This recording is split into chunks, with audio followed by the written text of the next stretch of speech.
ఓం నమః శివాయ శ్రీమాత్రే నమః. మిత్రులకి శ్రీభిలాషులకి అలాగే నన్ను ఎంతగా ఆదరిస్తున్న యూట్యూబ్ ప్రేక్షకులందరికీ కూడా పేరు పేరు ధన్యవాదాలు. మిత్రులరా, మీ అందరికీ పరాదేవత ఎల్లవెల్లలా మీతో ఉండి మీ మనోవాంఛ నెరవేర్చాలని మనస్ఫూర్తిగా కోరుకుంటున్నాను. ఈరోజు చాలా ఇంపార్టెంట్ వీడియో. ఇది కూడా తాంత్రిక ఉపాయమే. చాలామంది గురువుగారు మా ఒంటి మీద ఉన్న బంగారాన్ని తాకట్టు పెడుతున్నాం, చాలా ఇబ్బంది పడుతున్నాం, తాకట్టు విడిపించలేకపోతున్నాం, దీనికి ఏదైనా మార్గం చెప్పండి. అందులో ముఖ్యంగా స్త్రీలు కుటుంబం గురించి, వారి అవసరాల గురించి, వాళ్ళు ధరించే గాజులు కావచ్చు, తాడు కావచ్చు, బంగారు వస్తువులు, ఉంగరాలు కావచ్చు, వీళ్ళు తాకట్టు పెట్టే పరిస్థితి ఏర్పడుతూ వస్తుంది. ఇలాంటి దానికి ఈరోజు పరిహారం. ఒక్కొక్కసారి ఏం జరుగుతుందంటే, ఈ తాకట్టు పెట్టింది విడిపించుకోలేని స్థితి రావడం వల్ల వాళ్ళు దాన్ని వదిలేస్తారు కూడా, ఆక్షన్కి వెళ్ళిపోతూ ఉంటుంది. అప్పుడు ఏం చేయాలంటే ఈ తేలికని పరిహారం చేయండి. ఇది జాతి, మతం, కులం లాంటివి ఏమీ లేవు, ఎవరైనా చేయవచ్చు. ఒక అంగుళం అంటే మన వేలు కనుకొంత మంచి పసుపు కొమ్ము, ఎండు కొమ్ము తెచ్చుకోండి. ఇది మంగళవారం నాడు తెచ్చుకోండి. దాన్ని గోమూత్రంతో శుద్ధి చేయండి.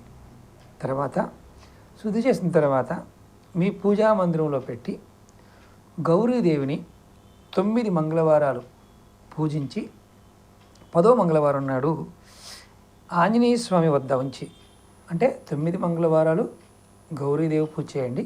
తర్వాత 10వ మంగళవారం నాడు ఈ పసుపు కొమ్ముని ఆంజనేయ స్వామి దగ్గర పెట్టండి. మీ ఇంట్లో పటం ఉంటే పటం దగ్గర పెట్టండి. తర్వాత సింధూరంతో స్వామివారికి మీరు సహస్రనామ పూజ చేయించుకోండి. ఒకవేళ ఇంటి దగ్గర లేకపోతే దేవాలయం దగ్గరైనా పెట్టి, ఆంజనేయ దగ్గర పెట్టి సహస్రనామ పూజ చేయించుకోండి. తర్వాత ఈ పసుపు కొమ్ముని మీరు ఏం చేస్తారంటే 9 పోగులు తెల్లదారం తీసుకొని దానికి పసుపు పోయండి. ఆ దారానికి పసుపు పూసిన దారాన్ని ఆ పసుపు కొమ్ముని కట్టి మీ మంగళసూత్రంలో ధరించండి. ఆడవారు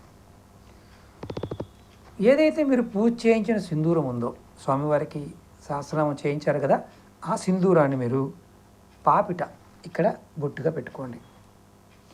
మీకు భాగ్యము, సౌభాగ్యము ఖచ్చితంగా లభిస్తుంది. అలాగే కనక మహాలక్ష్మి మీ ఇంట్లోనే కాదు, మీ మెడలో కూడా ఉంటుంది. అంటే నిష్టగా ఎవరైతే చేస్తారో ఫలితం గంటల్లోనే కనిపిస్తుంది. కొంతమందికి ఇవన్నీ నిజమా కాదని అనుమానం ఉంటుంది. అనుమానం ఉన్నవారు పొరపాటును కూడా ప్రయత్నం చేయకండి, ఎందుకంటే వారికి కావు. నమ్మి విశ్వాసంతో ప్రయత్నం చేస్తే ఫలితం అనేది వస్తుంది. ఇది ముఖ్యంగా స్త్రీలకి కొంగు బంగారం లాంటి పరిహారం. ప్రయత్నం చేయండి, మంచి ఫలితాన్ని పొందుతారు. అలాగే మీకు ఈ వీడియో నచ్చినట్టు లైక్ చేయండి, షేర్ చేయండి. అలాగే కొంతమంది అడుగుతున్నారు, గురువుగారు మీతో మాట్లాడాలి.